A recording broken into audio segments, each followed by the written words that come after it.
Hey guys, I'm your China bro, your China travel expert from Hexa. Planning a trip to China?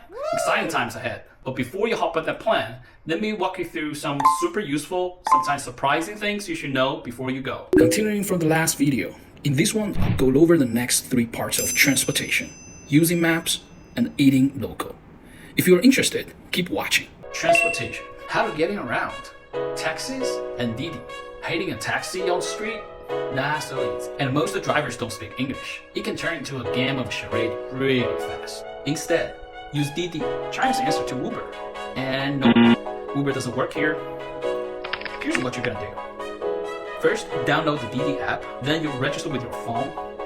Then you link your payment. You accept international cards and Alipay or WeChat Pay. But if you do hop in a street taxi, you can usually pay with the Alipay or WeChat Pay or even cash. Just have your destination ready in Chinese or use a translation app unless you want to have an unexpected city tour. Public transportation in China. China's public transport, super developed and super convenient. You've got buses, subways, intercity buses, shared bikes, trains, including the famous high-speed rail, and of course, planes. And guess what? You can pay for buses, subways, and even shared bikes right through Alipay in most big cities. No cash, no fuss. Now, about long-distance buses, they're a bit of old school. Usually, you have to go to the bus station in person to buy the tickets. No online shortcuts here. For trains and high-speed rail, it's way easier. Buy tickets by Alipay or on the official China Railway site.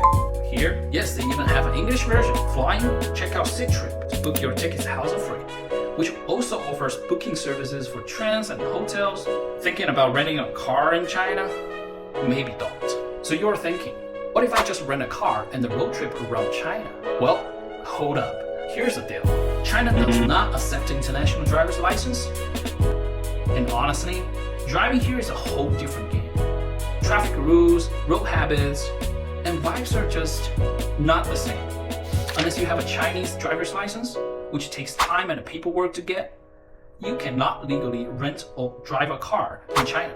So yeah, it's not really a land and drive situation here. My advice, stick with the public transportation. It's fast, affordable, and way less stressful. But if you really want a private transportation for your group, like you're traveling with a family or just comfort, we totally recommend chartering a car with the driver. And hey, at Hexa, we offer charter service all around China, from small sedans to minivans to big old buses. Just tell me what you need and we handle the rest. Navigation. Finding your way in China without Google Maps. Let's talk about navigation. First things to know, Google Maps doesn't work in China, just like any other Google stuff.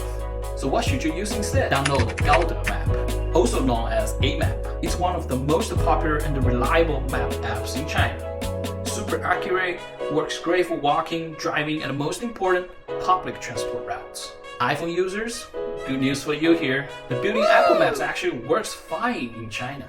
Eating. Having food in China or having it find you? Hungry? Good. Because China is a foodie's habit. But with so many restaurants around, how do you know what's actually good? Easy. Just use Dianpi. It's basically China's Yelp, but even better. You can download it in advance, register and switch to English interface, and then just go straight for 3 things. Star ratings out of 5. You should aim it for 4.5 and up. Food photos. You can just scroll down until your mouth waters. Location of the restaurant. You can tap to see where it is on the map. Now, what if you don't feel like leaving your hotel? No problem. Just open Ele.me, China's most popular food delivery app, full English interface, tons of restaurants. And yes, you can pay with Alipay. Trust me, it's not just about the food. It's part of the whole China experience. The noise, the smells, and the sizzling walks. That's a vibe. If you found this useful, hit the like button. You can drop your question in comments. And don't forget to subscribe for more tips, travel guides, and inspiration from China. Safe travels and see you soon.